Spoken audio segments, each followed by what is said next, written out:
Sasa katika hadithi hii jambo la pili mtume akataja uchawi. Uchawi ni katika jumla ya mambo yenye kuangamiza, bali uchawi umekusanya maangamizo mengi katika dini. Ukifanya uchawi unafanya istighatha kwa mashaitani wa kijini.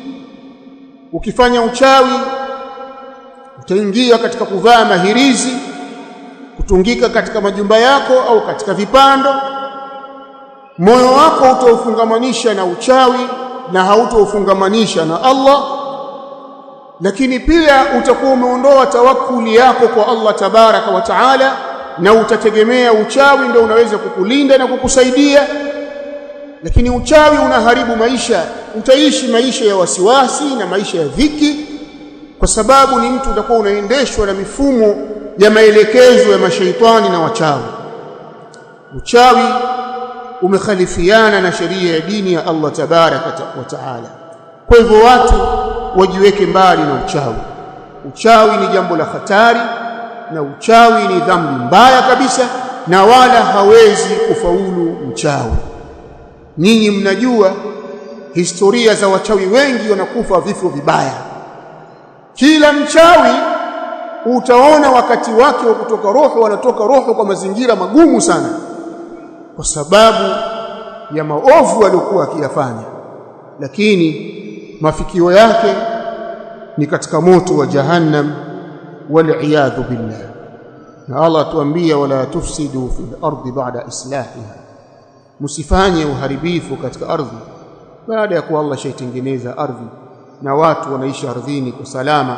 Basi nyinyi mnaokuja msiharibu amani iliyokuwepo na upendo baina ya watu na maelewano baina ya watu kwa sababu ya uchawi. Haya ni machache katika kuelezea madhara ya uchawi, na yako mengi sana ambayo ahlul ilmi wameeleza kuhusu madhara ya uchawi.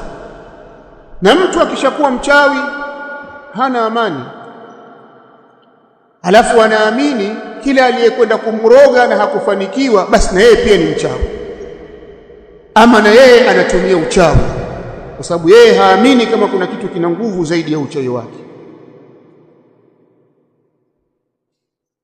Jambo la tano katika yale ambayo nilikusudia kuzungumza na nyinyi kina mama wa Kiislamu, wanawake wa Kiislamu, as-sahiru ba'a dinahu, mchawi amekubali kuiuza dini yake na kununua moto wa jahannam. Mchawi amekubali kuuza dini na akanunua moto na akaridhia maisha hayo, kwa sababu mchawi hawezi kuwa mchawi mpaka akubaliane na maelekezo atakayopewa na shaitani. Na shaitani haridhii kwa mtu anayetaka uchawi isipokuwa ni kumwabudu yeye. Kwa hiyo mtu anaweza akapewa moja katika masharti ambayo yataonyesha kwamba yeye amekubali kudhalilika kwa shaitani na kuwa yeye atamwabudia shaitani, haijalishi ni kwa ibada kubwa au ni kwa ibada ndogo, lakini shaitani anataka aabudiwe na yule anayetaka uchawi kutoka kwake. Allah subhanahu wa ta'ala katika surati al-Baqara, katika ile aya yetu ya 102, amesema walaqad alimu laman ishtarahu ma lahu fil akhirati min khalaq, na kwa hakika wamejua wale walionunua uchawi, wale waliokwenda utafuta uchawi wakajifundisha uchawi wakawa wachawi wakauridhia uchawi, wametambua kwamba hawana fungu lolote akhera, kwamba wao ni watu wa motoni na hawatatoka katika moto. Kwa mtu anapoingia kwenye uchawi amekubali kuiuza dini yake kwa sababu ya uchawi, na amekubali kwamba akhera asiwe na fungu lolote zaidi ya fungu la moto wa jahannam ambalo atalipata baada ya kuikosa pepo. Wasahir la yatamakkanu min sihrihi illa bil khuruj min hadha ad-din, na mchawi hawezi kumakinika katika uchawi wake mpaka atoke kwenye hii dini. Lazima uache dini, imma bidhabhi liljinn au lilistighathati bihim au ihanati kalami llah au ghair dhalika min almubiqat. Imma mtu achinje kwa ajili ya jini, ukapeleka kondoo, ukapeleka mbuzi mweusi, au ukapeleka mbuzi mweupe, ama kuku ama njiwa, ukachinja kwa ajili ya jini, ama ukataka istighatha kwa majini wa kirohani, ama ukapewa sharti la kuidhalilisha Qur'an, uikanyage, uikojolee, uitupe chooni, uikalie, au zaidi ya hayo. Wanaokwenda kwa wachawi kwa kutaka kujifundisha uchawi wana masharti mengi wanayopewa, lakini dogo katika masharti ni wewe kumwabudia shaitani. يقول شيخ الإسلام ابن تيمية رحمه الله تعالى، anasema Sheikh al-Islam ibn Taymiyyah rahimahullah ta'ala katika majmuu' al-fatawa, yaktubuna kalam Allah bin najasa, wachawi wanaandika maneno ya Allah kwa kutumia najisi. Kwa kutumia najisi, ile damu ya kondoo ndio inatumika kuandikia Qur'an, damu ya kuku inatumika kuandikia Qur'an, bali wamekwenda mbali zaidi kuandikia Qur'ani kwa damu ya hedhi. Wachawi wamefikia hatua ya kuandikia Qur'ani damu ya hedhi kawa ndio wino wa kuandikia Qur'ani, wakisema hii ndiyo ambayo ina athari kubwa kwa mwanamke kupendwa na mume wake. Kwa hiyo mwanamke anamroga mume wake kupitia damu ya hedhi, na mume atakwenda kunywa yale maji au kunywa ule mchuzi ama kula kile chakula kwa maelekezo atakayopewa na mchawi.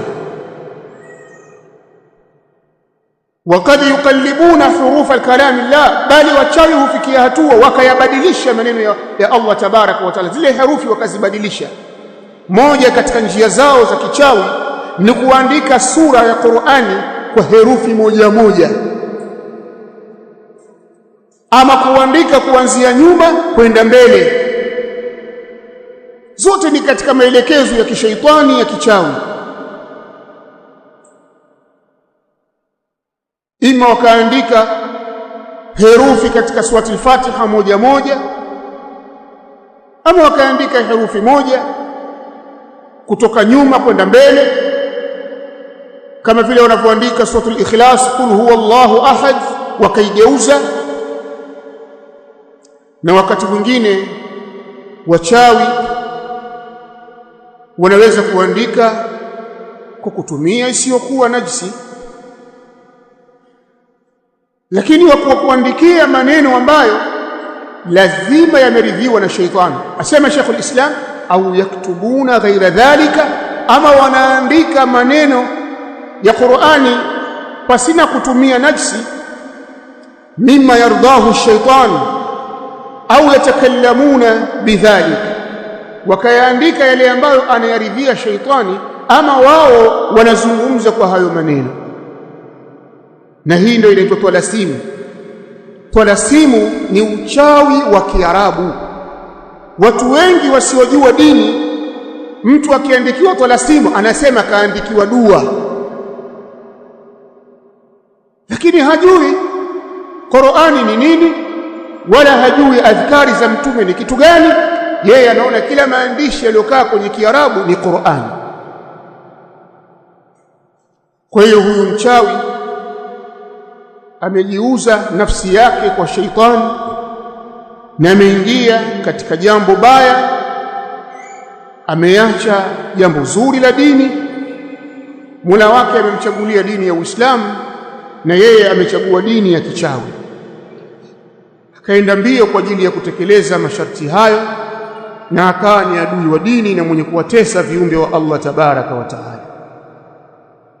Kwa hiyo mchawi hawezi kupewa uchawi bila kutoka kwenye dini, lazima aharibu dini yake.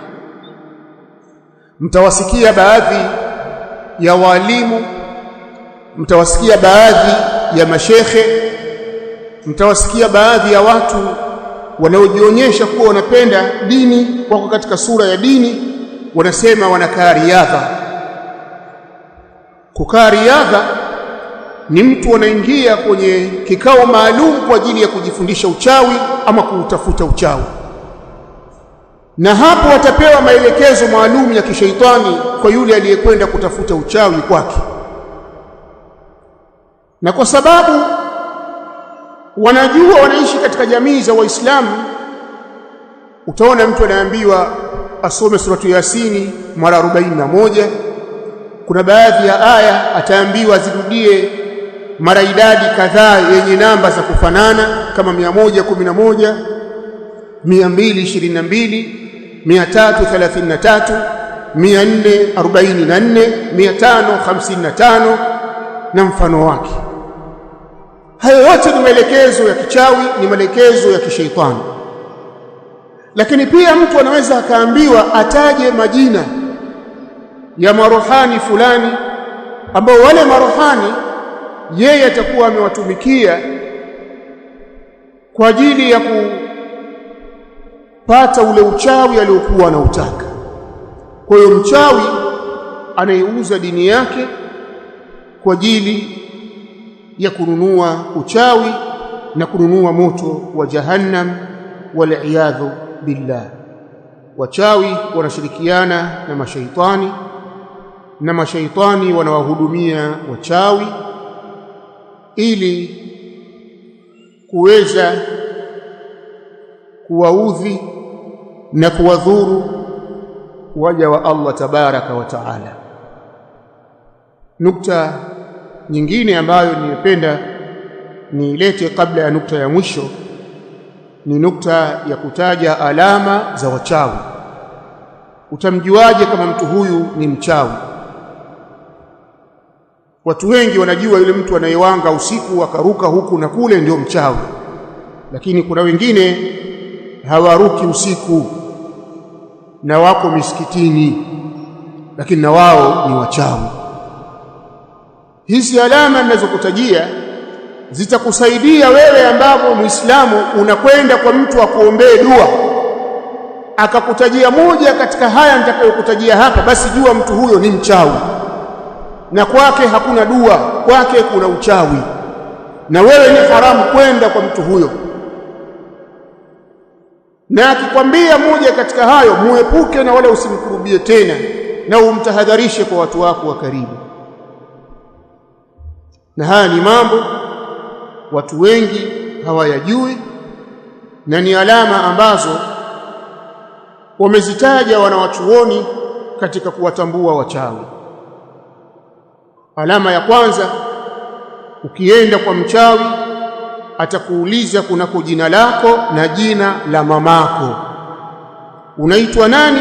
Ukamwambia naitwa Abu Bakri. Mamako nani? Fatima. Basi jua huyo ni mchawi, na anachokufanyia anafanya kwa maelekezo ya sheitani na wala sio dua. Hiyo ni alama ya kwanza. Alama ya pili, utakapokwenda kwa mtu kama huyo unayemuona wewe kama ni shekhi, akakuhitajia kitu katika vitu vya yule unayetaka kumfanyia jambo, kama nguo yake ambayo ina jasho lake, ama mletee nywele zake, ama niletee kucha zake, basi jua huyo mtu pia na yeye ni mchawi, na hayo ni maelekezo amepewa na mashaitani wanaomhudumia katika uchawi. Alama ya tatu ya kumjua mchawi ni mchawi kukuomba picha ya yule unayemkusudia, ambapo wewe unasema umekwenda kwake kwa ajili ya kutaka dua, alafu yeye akakwambia niletee picha yake mtu huyo. Basi elewa pia na yeye kwamba huyo ni mchawi, na anahitaji kufanya kazi hiyo kwa kutumia majini. Na katika hili wanachuoni kupitia maneno ya bwana Mtume Muhammad sallallahu alayhi wasallam mengi kabisa wameharamishia watu na kuwakataza watu na kuwatahadharisha watu na jambo la picha, kwa sababu madhara yake ni mengi na madhara yake ni makubwa, kama alivyosema Mtume sallallahu alayhi wasallam, la'ana Allahu al-musawwir, Allah amemlani mpiga picha. Lakini pia Mtume akasema kullu musawwirin fi an-nar. Kwa hiyo watu wachukue tahadhari na mambo ya picha. Unapozituma picha zako wewe kwenye mitandao, manake unawafanya wanaotaka kukuroga wafanye kazi yao kwa wepesi, na wewe ukijiona kwamba unafanya fahari. Alama ya 4 katika alama za uchawi, istikhdamu al-bukhur, ni kutumia udi ama ubani wakaweka kwenye moto, wewe ukasema unasema dua. Hapana, unapoweka ubani kwenye moto, maana yake unawaita mashaitani waje wasogee karibu na wewe. Kwa hiyo nyinyi ambao mmezoea kwamba hamwezi kuomba dua mpaka muweke ubani, acheni hiyo tabia, mnaigiza kwa wachawi. Kwa unapokwenda kwa shekhe kwa lengo la kumwambia akusomee dua, akakwambia lete ubani dhakari, lete ubani Maka, ubani fulani, lete uvumba, lete udi fulani, elewa unaingia kwenye matatizo ya kichawi. Hiyo ni alama katika alama za kuwajua wachawi. Alama ya 5 katika alama za wachawi, al-amalu laila, ni kuifanya kazi yao usiku, na kama ikishindikana basi wanaweza kuifanya kwenye chumba chenye giza au sehemu yenye giza. Maana yake usiku wachawi wana nafasi kubwa sana ya kufanya uchawi wao kuliko mchana. Kwa hivyo utakapoambiwa kwamba dua yako ikasomewe porini mahala fulani, au uende njia panda usiku, ama uende kwenye majumba yaliyohamwa, zote hizo ni alama za uchawi. Na alama ya 6 katika alama za uchawi ni kutumia maneno yasiyofahamika, haijulikani ni Kiarabu au sio Kiarabu. Unamuona anasoma Qur'ani, baadaye anachanganya na maneno ya ajabu, hayajulikani yale maneno ni Qur'ani au sio Qur'ani. Hiyo ni alama ya 6. Alama ya 7, ukienda akakuandikia makaratasi kwa kutumia herufi moja au baadhi ya majina ya marohani, hata kama atachanganya na majina ya Allah, basi jua pia mtu huyo na yeye ni mchawi. Na alama ya 8, akikuomba umpelekee mnyama maalum, mnyama fulani mweupe au mweusi, basi jua ya kwamba huyo mtu anakufanyia uchawi. Dua yako inataka kuku, mwambie hakuna dua ya kuku, jua huyo kuku sasa ni wa uchawi. Na katika mambo ambayo wanayafanya ni pale wanapokuandikia Qur'ani, kama vile akaandika suratu Yasin, halafu akakuchorea upanga, ama akamchora simba ama mnyama mwingine fulani, ama nyoka, akamchora nyoka afu akamwandika yule nyoka Ayatul Kursi. Jua kwamba huyo mtu pia na yeye ni mchawi, na hiyo ni alama katika alama za kichawi. Lakini pia alama nyingine ni kumpa mgonjwa karatasi fulani alizoziandika katika michoro, ima ya pembe 4 ama pembe 3, kumwambia aweke chini ya mto, ama achome kwenye moto, ama avae kwenye shingo lake na mfano wake. Hizo pia ni katika alama za wachawi.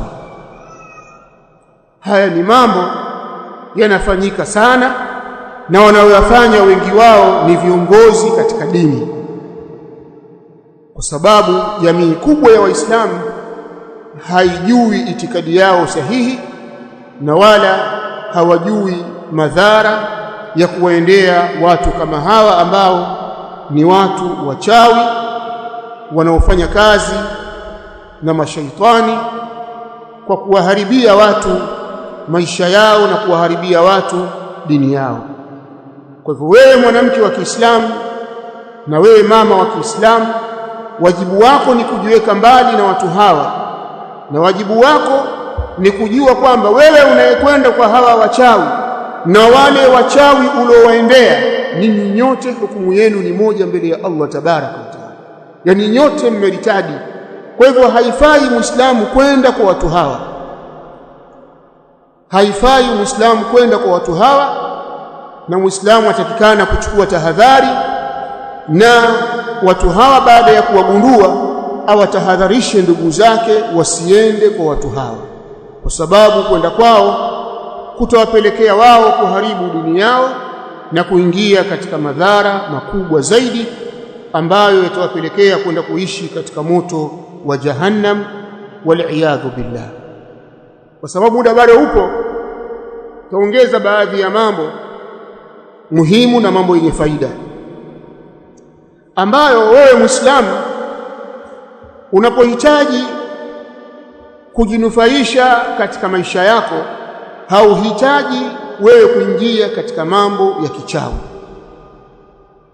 kwa sababu kuingia katika uchawi kuna haribu dini yako na kunapoteza akhira yako. Katika watu wanaishi maisha mabaya ni wachawi, na katika watu wabaya hawapendezi kuwepo katika ardhi ni wachawi. Kwa hivyo utakapokuwa umefahamu kwamba wachawi ndio viumbe wabaya, wewe unatakikana ujiweke mbali nao, na wala usiwakurubie, na wala usiwafanye kuwa ni washauri wako, wala usiwafanye kuwa ni jamaa zako wa karibu. Hakika ya mchawi, anasema al-Imam Ibn al-Qayyim rahimahullahu ta'ala, la ya'malu as-sihru illa ma'a anfusi al-khabitha. Mchawi hawezi kufanya uchawi ila ashirikiane na viumbe wachafu, ni tilka al-arwah, katika hao mashaitani.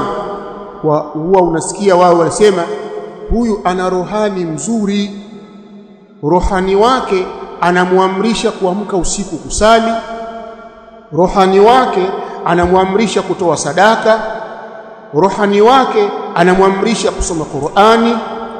Hii ni njia wanaitumia majini katika kuwapata Waislamu waliokuwa na udhaifu katika dini yao, wasioijua itikadi yao sahihi, kwamba kuna mtu ana jini mzuri na kuna mtu ana jini mbaya. Sasa rohani ni aina ya jini, ni shaitani kama mashaitani wengine, kwa sababu Allah subhanahu wa ta'ala ametuambia ndani ya Qur'ani katika suratul Jinn, wa anna minna almuslimuna wa minna alqasitun, na katika sisi majini kuna majini waislamu wanyenyekevu watiifu, na kuna majini waovu. Sasa jini muislamu hana muda wa kufanya kazi na mtu. Jini muislamu muumini hana muda wa kuingia kwenye mwili wa mtu. Utakapomuona mtu yoyote akakwambia ana jini wake ni mwema, basi yule jini wake ni rohani na ni shaitani, hawezi kumsaidia zaidi ya kumpeleka motoni. Kwa hivyo Muislamu asiridhie kubakia na jini eti akimhesabia kwamba ni jini mwema. Wachawi hawafanyi kazi zao za uchawi ila wakiwa na majini, wakishirikiana na mashaitani wa kijini. Hasa kuna mashaitani wa kijini wanajiita wao ni rohania, ni marohani, majini wema, masharifu. Halafu kuna mashaitani wale majini wengine wachafu, anakwambia kwamba mimi ni jini mwema, lakini elewa kwamba hakuna jini mwema anayeishi katika mwili wa mwanadamu, anayekaa katika mwili wa mwanadamu. Kisha akasema Sheikh Ibn Qayyim rahimahullah ta'ala, alqulubu almudhlima hiya mahallu ash-shayatin wa buyutuhum wa ma'awahum, nyoyo zenye giza, nyoyo za watu wasiokuwa na dini, wasiokuwa na akida sahihi, wasiokuwa na imani, ndiyo mahala pa kukaa majini, na ndiyo majumba yao, na ndiyo sehemu zao za kulala. Umuona mtu hana mpango na dini na hataki kusikia kitu kinaitwa dini, lakini yeye ni Muislamu. Sasa mashaitani siku zote wanawapenda watu waliokuwa mbali na dini. Mchawi ni mtu mjinga, mchawi ni katika watu wenye akili ndogo kuliko watu wengine, mchawi ni katika watu wenye fikra mbaya kuliko watu wengine. Anaharakisha maisha ya dunia na yuko tayari kuiharibu akhira yake. Furaha yake ni kukuona wewe aliyekuroga unaumwa,